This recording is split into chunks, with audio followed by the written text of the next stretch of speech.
Welcome to Equal Entertainment. I'm Tracy E. Gilchrist. Transgender influencer Dylan Mulvaney says Bud Light did not support her during the backlash.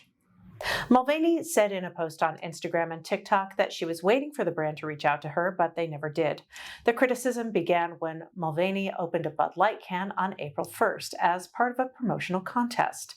The can had her face on it. Conservatives called for a boycott of the beer brand. Now she says she's experiencing more bullying and transphobia than she ever imagined. Bud Light has lost its position as America's best-selling beer, and the Human Rights Campaign has suspended the company's equality and inclusion rating. Country singer Keslea Ballerini is the latest musician to fall victim to concertgoers flinging objects on stage. Ballerini was struck in the face when someone threw a bracelet at her during a performance in Idaho. In footage posted by concertgoers, Ballerini is seen flinching mid-song before she steps off stage. The singer issued a statement on Instagram Thursday saying she's fine.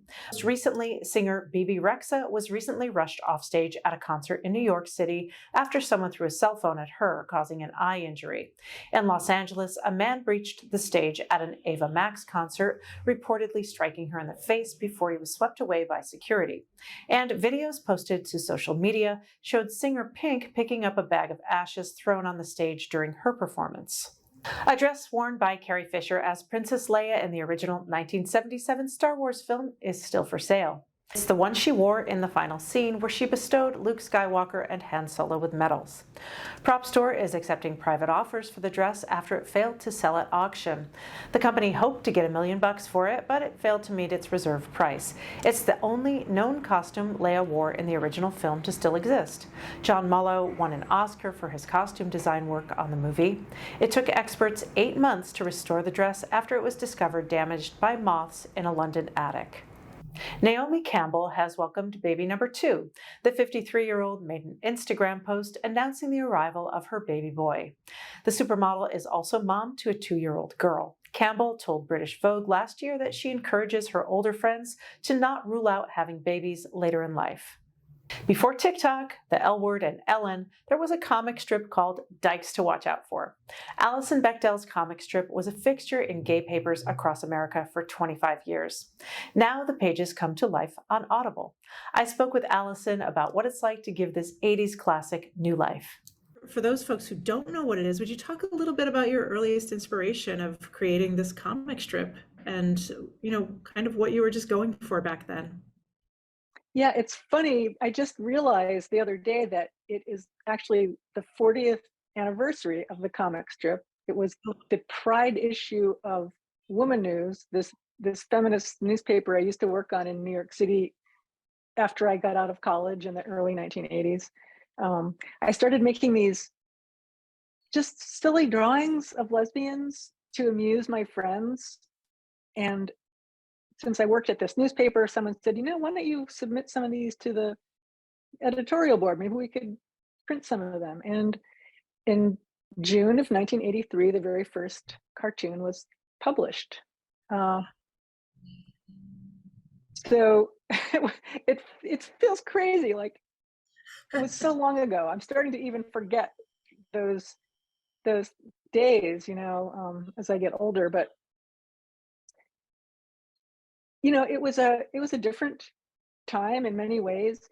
There was very little representation of lesbians visually anywhere.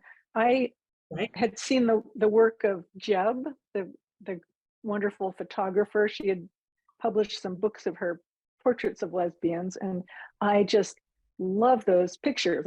I had her book. I would look at the pictures as if they were my own family album, and I was like, I need to see these people who, these are my people. And then I realized I could also draw those people. And I began drawing the comic strip just to see pictures of people like me and my friends living their lives. I think, and it's also incredibly funny. There are these meta moments of, like Lois or somebody will be describing intersectionality, and then there's like, yes, we should have a word for that. That's funny that you mentioned that, because that evolved from a case where someone used the word intersectionality, and I was like, no, we didn't say that then. That was much later. So then we made a joke out of that fact. And Yeah, there were also, then there was another instance of polyamory, polyamory, uh, right? which also we didn't have that word in the early 1980s, but so we made another Yeah. joke about that. We need a word for that. You were onto these things that we are now discussing. Like I wasn't paying back then a lot of attention to political discourse and academia and all that. And but you really anticipated so much. And I wonder if you would comment a little bit on, kind of things like intersectionality and polyamory, things for which there weren't words, but they were in the zeitgeist and you were touching Oh, upon they them. they very much were. I mean, I was just hanging out with the right people. I was hanging out with the real life dykes to watch out for. When I looked back, Tracy, I dug out that issue of the newspaper from 40 years ago that the first cartoon ran in, and it's filled with all this all these amazing articles and work by people who went on to do all kinds of important work in the community. Like it, the community I wrote about fed me, Mm. taught me, gave me all this material, pushed me, to think harder about what our what the meaning of our lives is. Uh, I just was part of a community, and the strip came out of that. I want to touch on this cast a little bit. You kind of mentioned it. It's narrated by Jane Lynch. You've got Carrie Brownstein playing Mo and Roberta Colindres playing Lois, and then Jen Colella, Mara Wilson are in it, Roxanne Gay. So this is pretty incredible cast. Would you talk about what that was like to hear these people bring your characters to life audibly? What a massive gift.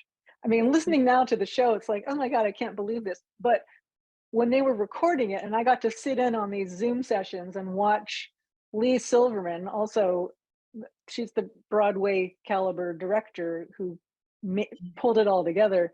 Uh, I got to watch Lee directing Jane Lynch and Carrie Brownstein, and I got to see these scenes take shape. I saw multiple takes happening, and it was like the best TV show ever. And it was fun because I not only was hearing it, but I had the visuals of everyone in their isolated little Zoom booths across the country as they worked on this together. But it was just a dream, to see that funny little. I, I don't mean to be self-deprecating, but it was just like a little kind of seat of the pants comic strip that I drew as a very young person, to see it really given so much care with these massive talents. It was just amazing. Would you talk a little bit about some of the feedback that you've gotten to people who, you made feel seen? Oh, yeah, I've gotten so many letters over the years and I've heard from so many people, and I try to always remain fresh and open to it, but at a certain point it's hard to keep letting it in and to really understand that they're not just being polite. This really did mean something to them. One interesting thing that happened maybe in the past 10 years was I started hearing from young people who had read the strip because they found it on their mother's bookshelves, like Yeah. Children of Lesbians. Mhm. And it's funny because I had no idea I was writing this comic strip for these little kids, but that you don't know what's going to happen with a book when it goes out into the world. And these children were finding it and enjoying it for the same reasons their parents did, because it showed their life. Yeah. So that was unexpected and quite thrilling.